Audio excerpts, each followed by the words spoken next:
Hey guys, it's time to Nefis and Chill, and in case you don't know or missed it, I'll be going over what changes are coming to the classes in the Elder Scrolls Online with Update 31, otherwise known as the Waking Flame DLC for Quarter 3 in 2021.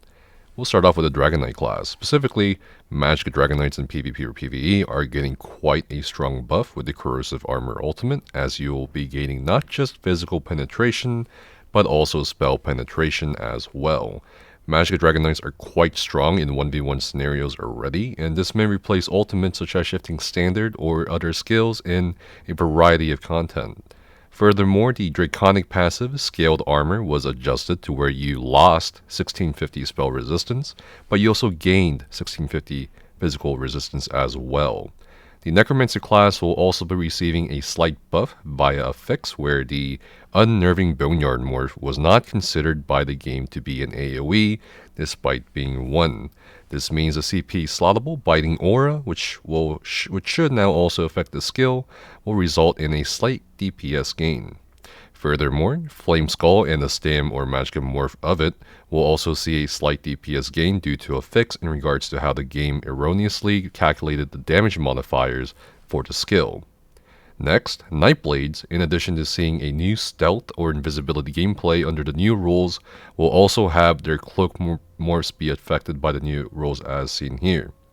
Magicka and Stamina Sorcerers will also be seeing two class nerfs in Update 31, namely the inability to overload somebody in PvP from stealth, and a severe nerf to the Ball of Lightning morph that will now only absorb 1 projectile per second rather than 100 projectiles per second. The latter change will be quite interesting to see what Sork's survivability when outnumbered in PvP. Otherwise though, both of these changes are purely PvP. Templars will yet again be seeing more class buffs following a few buffs in Update 29 and Update 30.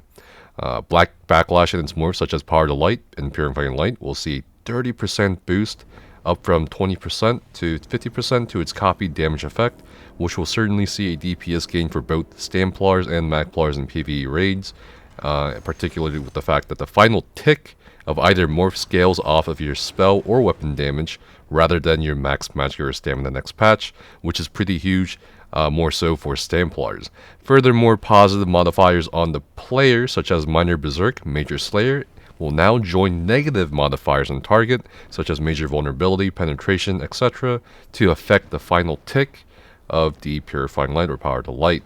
We also see another big buff to Magicka Templars, which have been somewhat stagnant in their performance as PvE raid DPS compared to Magicka Sorcerer, Magicka Warden, and Magicka Nightblade. The issue fixed with Radiant Destruction and its morphs, compounded with the buff to Radiant Oppression, will result in a noticeable DPS gain. Instead of scaling off of how much max Magicka you have left, Radiant Oppression will simply have a 500% execute multiplier. This is pretty big, as it now allows Magplar players to use Radiant Oppression fully when running sets such as Basse's Mania, where having low resources is now encouraged to gain more damage in PvE scenarios. Furthermore, we see that the Adric passive for Templar's Balanced Warrior, similar to Scaled Armor for Dragoknights, now sees a loss of 1320 spell resistance, but also a 1320 gain in physical resistance, while granting 6% spell damage in addition to the old physical damage modifier, which is a pretty nice buff as well. Wardens, at last, the last class we'll be talking about in this video, will see a sort of half and half with Update 31.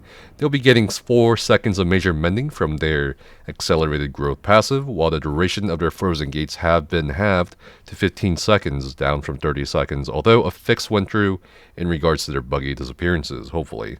Finally, while we're not sure which green balance skills weren't getting the Emerald Moss passive buff of 2% healing done per ability slotted on the skill bar, this issue was also apparently fixed, which should see a gain in Warden healing for PvP or PvE. In addition to all these changes for the classes, we're also going to be seeing a few other things, such as the Slayer passive change for the Fighters Guild, where we're going to be seeing spell damage gain in addition to weapon damage gain. So in addition to the armor changes we kind of talked about in the previous video, definitely check that out if you haven't. And also other neat things coming with Update 31. I think we're going to see a sort of addressing of the classes, hopefully in the near future, by the devs, because that is one thing we've kind of been missing out on in the several past updates.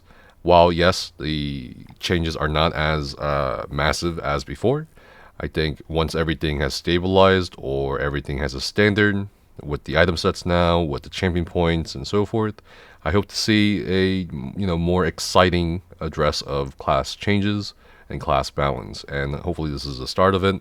But yeah, let me know what you guys think about these buffs, changes, nerfs to the classes with update 31 down in the comments below.